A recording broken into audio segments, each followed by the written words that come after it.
Začátek letošního léta je slunečný a nadprůměrně teplý. Horka mají vyvrcholit teď o víkendu, pak se dostaví ochlazení. V některých oblastech se teploty blíží až k 50 stupňům. Meteorologové mluví o nejteplejším červenci v dějinách měření.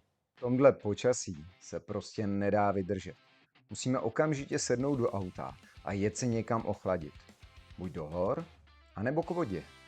Naším cílem je jezero Most, protože nás v sobotu čeká jedna velmi důležitá akce.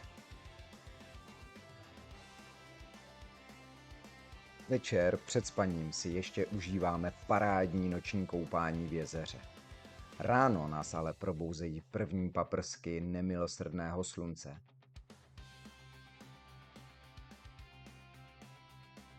Takže hned po snídani skáčeme znovu do vody.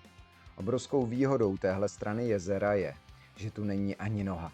Zatímco na hlavní pláži u bufetu se všichni tlačí hlava na hlavě, my máme díky Jarmilovi všechno sebou a můžeme si tak užívat naprostý klid, pohodu a nerušené koupání úplně sami. Kolem poledne se vracíme k autu, abychom si k obědu uvařili rychlé risotto. Pak už nás totiž čeká cesta Českým středohořím až do kempu v Píšťanech. Večer máme totiž v plánu velkolepou akci. To je přesně ten důvod, proč jsme nakonec nezvolili únik do hor. Ještě než tam dorazíme, seznamte se s naší posádkou. Já sedím za volantem, Adam naviguje, Kaštan jen zevluje, Eliška s Danem dohlížejí na zadních sedadlech na cestu, Arosovi je příšerní vedro a Alfovi je všechno jedno. No a Lucka tato celé točí. A jsme v Píšťanech. Hned po příjezdu míříme rovnou do vody. Skvělá výhoda našeho domečku na kolečkách je ta, že místo zdlouhavého vybalování můžeme jít okamžitě na koupačku. Tady je ten hlavní důvod, proč dneska spíme tady. Koncert kapely Synové výčepu a 3 sestry.